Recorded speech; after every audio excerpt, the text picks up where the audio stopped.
အားလုံးပဲမင်္ဂလာပါရှင်မင်းတို့ရဲ့တော်ဝင်ကတိတော့ channel လေးကနေပြန်လည်ကြိုဆိုလိုက်ပါရရှင်ဒီနေ့ပြပေးမှလေးရတော့ ATK hand chain design လေးတွေဖြစ်ပါရရှင်ဒီ design လေးရဆိုလို့ရှိရင်အများကချစ်စရာကောင်းပြီးတော့ပေါ့ပေါ့ပါလေးနဲ့ငင်းဆန်ဆန် design လေးတွေဖြစ်ပါရရှင်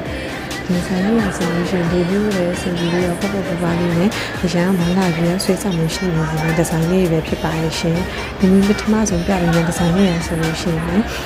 CP design လေးပဲဖြစ်ပါရရှင် design လေးရဆိုလို့ရှိရင်ယောက်ျားလေးပဲဝေးမိန်းကလေးပဲဝေးအစီအစဉ်လေးဆိုတဲ့ design လေးပဲဖြစ်ပါရရှင်ဗီဒီယိုရှင်းရှင်းလေးနဲ့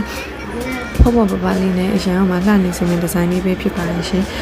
အကျန်းခံပြီးတော့မှဒီလေးကိုလည်းအဆင်ပြေနေစတဲ့ design လေးပဲဖြစ်ပါရရှင်ခွန်ချိန်ကြီးရဆိုလို့ရှိရင်လည်း 1.6 နဲ့ခွန်ချိန်လေးလို့အကျန်းခံပြီးတော့ဒီလေးကိုလည်းအဆင်ပြေနေစမှာပဲဖြစ်ပါရရှင်အရှိလေးရဆိုလို့ရှိရင်လည်း adjust ပါကို 7.5 လက်မှာပဲဖြစ်ပါရရှင်အမေတခြားလေးကြည့်လို့ရအောင်လည်းအမေကပ်လေးတခြားလေးပြပေးထားပါရရှင်အမေနောက်ထပ်ပြပေးတဲ့ design လေးရဆိုလို့ရှိရင်လည်း AV design လေးပဲဖြစ်ပါရရှင် design လေးရဆိုလို့ရှိရင်လည်းအရန်အောင်လူကြိုက်များပြီးတော့အရန်မှာရအောင်ကောင်းတဲ့ design လေးပဲဖြစ်ပါရှင်ခွန်ချိန်လေးရဆိုလို့ရှိရင် 0.48 ခွန်ချိန်ပဲဖြစ်ပါရှင်အရှိလေးရဆိုလို့ရှိရင်9လက်မှာပဲဖြစ်ပါရှင် design လေးရဆိုလို့ရှိရင်ကိုယ်တိုင်ပဲဝေးလက်ဆောင်မှုပြီးပြီးအရန်မှာအဆင်ပြေပြီးစိန်လုံးတက်တက်လေးနဲ့အရန်မှာအဆင်ပြေတဲ့ design လေးပဲဖြစ်ပါရှင်တခြားလေးနေကက်လေးကြည့်လို့ရမယ်တခြားလေးပြပေးထားပါရှင်မမေတို့ရဲ့ ATK လေးမမေတို့ကအလေး30ရောင်းဆိုင်ကနေလည်းရောင်းချပေးနေလို့အရန်အောင်မှာအဆင်ပြေပါ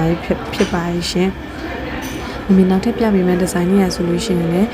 အုံးဆန် design လေးပဲဖြစ်ပါရဲ့ရှင်ပေါ့ပေါ့ပါလေးနဲ့ရိုးရိုးရှင်းရှင်း design လေးမှာကြိုက်တဲ့ချစ်ကကလေးအတွက်အရန်မှာအဆင်ပြေနေစမယ့် design လေးပဲဖြစ်ပါရဲ့ရှင်ခွန်ချိန်လေးရဆိုလို့ရှိရင်လည်း 0.5 ခွန်ချိန်ပဲဖြစ်ပါရဲ့ရှင်အရှိလေးရဆိုလို့ရှိရင်9လက်မှခွန်လေးပဲဖြစ်ပါရဲ့ရှင်မင်းတို့ရဲ့ရနာ design တစ်တွေကိုဆိုင်ရောက်လာရဝယ်စရာမလိုပဲဒီစိတ်တရှိနိုင်မယ့် video လေးနဲ့နေ့စဉ်လေးဆက်ပေးနေတယ် page လေး like and follow လုပ်ပြီးထားပါကြဖို့မမေ့ထားပါနဲ့ရှင်ဒါအပြင်အခြားကြည့်တဲ့ design လေးရှိရင်လည်း comment လေးမှာရေးပေးခဲ့ကြပါအောင်ရှင်အဆုံးထိကြည့်ပြီးလို့လေတော်ဝင်ကမိသားစုမှာကျေးဇူးတင်ပြီးရှိပါရှင်မင်္ဂလာရှိ